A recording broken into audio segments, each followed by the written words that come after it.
আসসালামু আলাইকুম। চাকরির খোঁজে আপনাকে স্বাগত। ৩৩৮ পদের জন্য নিয়োগ বিজ্ঞপ্তি প্রকাশ করেছে বাংলাদেশ রেলওয়ে। এই নিয়োগ বিজ্ঞপ্তির মাধ্যমে দেখা যাচ্ছে যে এখানে ট্রেন এক্সামিনার পদে ৪৫ জন, ট্রেন কন্ট্রোলার পদে ২৭ জন, ট্রাফিক অ্যাপ্রেন্টিস পদে ১৮ জন, ট্রেড অ্যাপ্রেন্টিস পদে ২৪৮ জন লোক নিয়োগ করবে। তো আমরা নিয়োগ বিজ্ঞপ্তি সম্পর্কে এখন বিস্তারিত জেনে নিব। প্রথমে দেখি ট্রেড অ্যাপ্রেন্টিস এই পদের জন্য এখানে বেতন গ্রেড ২০, বেতন ৮,২৫০ টাকা থেকে শুরু করে ২০,০১০ টাকা পর্যন্ত। এখানে ২৪৮ জন লোক নিয়োগ করবে। বয়স ১৮ থেকে ৩০ বছর। কোনো স্বীকৃত বোর্ড হতে অনুন্নত এসএসসি বা সমমানের পরীক্ষায় উত্তীর্ণ সকল জেলার প্রার্থীরাই আবেদন করতে পারবেন। এরপরে ট্রাফিক অ্যাপ্রেন্টিস এখানে ১৮ জন লোক নিয়োগ করবে। এখানে বেতন গ্রেড ১৪, বেতন ১০,২০০ টাকা থেকে শুরু করে ২৪,৬৮০ টাকা পর্যন্ত। এখানেও বয়স ১৮ থেকে ৩০ বছর পর্যন্ত। কোনো স্বীকৃত বিশ্ববিদ্যালয় হতে যে কোনো বিষয়ে অনুন্নত দ্বিতীয় শ্রেণী বা সমমানের সিজিপিএতে সম্মান ডিগ্রি।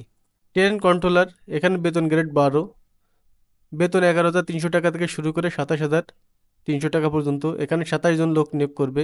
এখানেও বয়স ১৮ থেকে ৩০ বছর। শিক্ষাগত যোগ্যতা কোনো স্বীকৃত বিশ্ববিদ্যালয় হতে যে কোনো বিষয়ে অনুন্নত দ্বিতীয় শ্রেণী বা সমমানের সিজিপিএ সহ স্নাতক ডিগ্রি। ট্রেন এক্সামিনার এখানেও বেতন গ্রেড ১২, এখানে ৪৫ জন লোক নিয়োগ করবে। বয়স ১৮ থেকে ৩০ বছর। কোনো স্বীকৃত বিশ্ববিদ্যালয় হতে যে কোনো বিষয়ে অনুন্নত দ্বিতীয় শ্রেণী বা সমমানের সিজিপিএতে স্নাতক বা সমমানের ডিগ্রি। তো আমরা এখন এই নিয়োগ বিজ্ঞপ্তির শর্তগুলো সম্পর্কে জেনে নেব এবং আবেদনের প্রক্রিয়া জানব। তো এখানে পরীক্ষায় অংশগ্রহণের ইচ্ছুক প্রার্থীরা br.teltok.com.bd এই ওয়েবসাইটের মাধ্যমে আবেদনপত্র পূরণ করতে পারবেন। যে আবেদন শুরু হবে ১/৭/২০২৪ তারিখ সকাল ৯টায় এবং শেষ হবে ৮/৮/২০২৪ তারিখ বিকাল ৫টায়।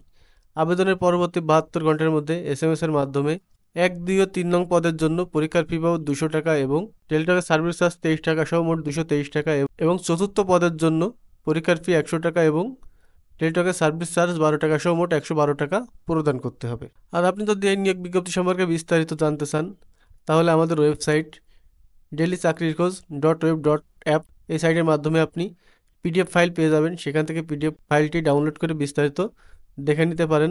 তো দেখা হবে অন্য কোনো চাকরির খোঁজ নিয়ে। সে পর্যন্ত ভালো থাকবেন। আসসালামু আলাইকুম।